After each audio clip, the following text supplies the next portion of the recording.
to be able to go onto social media networks, LinkedIn, Facebook, Twitter, and find out that kind of information about people, so that when I go to networking events, I don't just arrive and go, hi, how are you?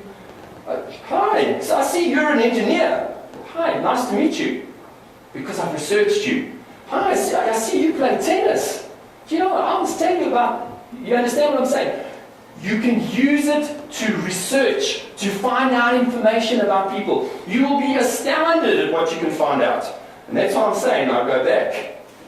Be careful of those debaucherous pictures on your Facebook, okay? Because you may be the guy coming to do business with me. I'm choosing you as an inspirational speaker. But there you are, passed out, okay? Do you think I'm going to hire you? Do you think the person that you're going to visit is not researching you? So it works both ways. Be very, very circumspect about what you put on your Facebook. Make sure, well, all your social media sites, make sure that what you're putting out there isn't private stuff, because nowadays there's no such thing as private and public. It's all public. Okay, so my question to you is, if you would do it at a networking event, do it on your social media site. If you wouldn't do it at a networking event, don't do it on your social media site. And watch out that if somebody, look, we all have lives, we all do things. If somebody does put one of those really bad photographs of you onto, check it out. Once a week, go and clean out all that stuff. Get rid of all those photographs that you've been taking. It's worth the effort. The other things that I look at doing is I do blogging on blogger.com. Now, what that is it's a wonderful way of doing search engine optimization, because it's part of Google. It's their front line. So every time I post something onto Blogger, I'm getting a backlink, which is helping with my search engine optimization. That's another branch of my marketing arm. Because social media is one, search engine optimization is one. But what's happened, because I've got such an incredibly powerful social media front, Google loves me to bits and helps me with search engine optimization. So I'm creating content. Yes, I'm writing an article every single day. What do I do with it? I post it on blogger.com, and I also post it onto my website. Now, one of the things you need to understand is, if you've got a big website that is constantly being updated, Google loves you because they love fresh content. So every single day I'm putting something up, getting a bigger website, which Google likes as well. I'm creating backlinks to my website, which Google loves as well. Plus, I'm putting something into social media, Facebook. Go and have a look at my article I wrote today on XYZ. People go there. They go and have a look. I become viewed as the expert in my field. People, South African, American, Namibian, go and have a look at this and they go, wow, this guy does know what he's talking about. Let's make contact with him. So it's about creating content, the right content that's going to the right people in the right market, and they're going to come back to you, and then you're going to take the conversation off the social media platform, and then you're going to start selling. That's how to make a success out of this. So WordPress, that's my website. My website is a blog. I create a blog every day. My website grows every day. Google loves me to bits. I'm blogging. People are visiting. People are finding value. They're finding me through search engine optimization as well. YouTube, I'm creating it right now. Another something that's going onto YouTube where people can see what I can do. How much better is a picture? I could stand and say, you know what, I can talk. But if you can go and watch a video, you can see whether I can talk or not. Whatever your business is, if you can show them on a video what you do, how powerful is that? So constantly keep opening your mind and start looking for ways, for opportunities to multi-use whatever stuff you're creating.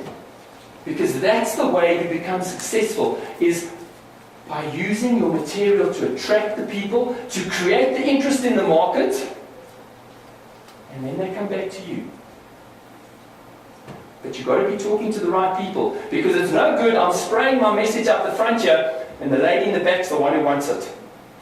I've got to be spraying my message in the right forum, in the right way. It's got to be the kind of message that they want, they need, because who do people buy from? People buy from people they like, know, trust, and can add value to their lives. So unless you're doing that in your social media strategy, awareness is one part. But they need to not only know about you, they need to learn to like you, they need to learn to trust you, and they need to see that, oh wow, this is the value that I want. This is the thing that's going to meet my needs. Then they're going to approach you. Then they're going to say, let's talk. But until then, it's all about giving. It's all about being part of the conversation, sitting back and listening to what they're saying. Give them what they want. Very often, if you have a look and you're listening to the conversation and you see what they're saying about your competitors, you can go, okay, there's an opportunity. You know what I'm saying? They don't like what your competitor's doing, so what do? You just solve that issue. Wonderful opportunity for you to actually create new business outlets for your product. You can go and get involved in that conversation where they have ripped into your competitor. Start getting involved in the thing and say, you know what, great, but, well, maybe I want to be talking to you. Maybe your product's better. So listen. That's how you make a success of social media.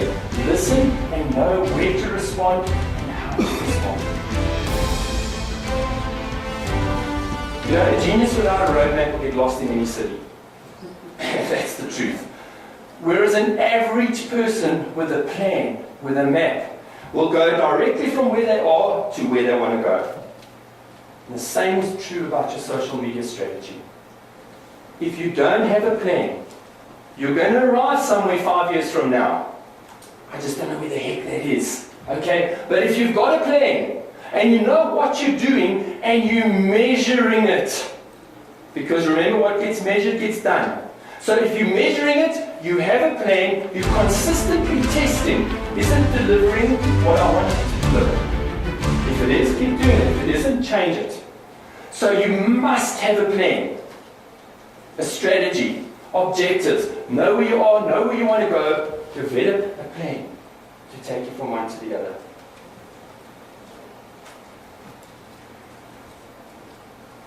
When you're looking at social media, this is the bit that Peter specializes in. I don't profess to be a computer geek at all. I know very little about it. So what do? I don't know which buttons to push to go and do Twitter, search twitter.com. So what does my computer geek do? He sets up a little, and it does it for me. I don't want to learn. I don't need to be a computer expert. That's why you've got the likes of Peter. That's why you've got the likes of my teenage nerd. He's just brilliant. If I want it done, I say, and he does it, and then the idiot just presses a button. Okay? So take that fear out of you and go, I'll never learn this stuff because it's so tough. No. Just get somebody that knows to do that part for you. But you got to know what you want. Like Peter says, I can't abdicate responsibility of my social media and go, computer geek, do that for me and I'll come back next year and see how, hell no. Okay? He does this stuff. All the little Twilio and all those things where I need to search and find out this information. He sets it up for me and I'm just typing what I want. And I get it. I don't have to know all that stuff. All that incredible stuff that Peter was doing. I don't have to know that stuff. That's their responsibility to know. So remove the fear. All you need to understand is this normal, basic marketing principles apply. Know your market. Know your product. Know where to find the people that want your product. Talk to them. Get people that know to help you to do that. But you've got to know what you want to do. You've got to know where to find those people. They can help you go through the different various media, the different social media options that you can go through. It's not rocket science. If I can do it, and where are we? It's only been 2 years since I started the strategy. I'm probably doing 4 to 5 contracts, talks a month as a result of social media. Why not you? Why can't you do the same in your business? Of course you can. It's not rocket science. But like I say, take the fear out. Take the unknown out of it. The part you stood here and went, whoa, Peter, that was right over my head. Great, that's his job. Let him do it. You do your job. Your job is understanding business, understanding marketing, understanding your customer, understanding your product. Use social media as an additional tool. It's just something else, something extra. That's all. It's not this scary thing I've got to be terrified of, and I hear all this jargon I've never heard of in my life before. 3 years from now, it's going to be like computers. We were terrified of them in the 90s. Who doesn't have 4 or 5 computers in their life? In their own pocket, you've got a computer with more computing power than the space shuttle that went up to the moon. It didn't go to the moon, it sort of flew around the moon. Okay? More computing power than the space shuttle in your pocket in your BlackBerry. So computers are just a norm. Well, 2 years from now, social media is going to be that. We're going to be going, what was the hype all about? What was that fear all about? I mean, I've integrated it into my business. It's phenomenal. I cannot believe how this is working for my business. But you've got to take that first step. Because if you don't take that first step, 2 years from now, you are going to be the guy sitting out there going, oh my goodness, if only I had it. Because it's a process, guys. 2 years from now, it might be, well, too late. Why not now? Start now, go through the process. You've got a recipe. Follow that recipe. Just do the stuff. It'll all work. I did it. I followed his recipe, and it worked. You know, if I've got an acorn in my hand here, and I say to you, where's the oak tree? Is it inside the acorn? Well, if I cut that acorn in half, what am I going to find? A seed. Where's the acorn? Where's the oak tree? The oak tree is inside, it's the potential. So if I take that acorn, and I stick it in the ground, fertile soil, give it water, give it some energy, what's going to happen? It's going to grow. And that's what I want you to do with your social media strategy. I want you to have a look at it. No, right here in my hand is my little acorn of social media. What do I need to do with it? Well, I need to plant it. I need to start finding out the right information that I need to be bringing into it to actually start developing it. I need to give it energy. I need to let it start to grow. And how tall does an oak tree grow? Well, as tall as it can. So how big can your social media strategy become in your business? Well, as big as you allow it. How quickly can you integrate this into your strategy? Well, as quickly as you allow.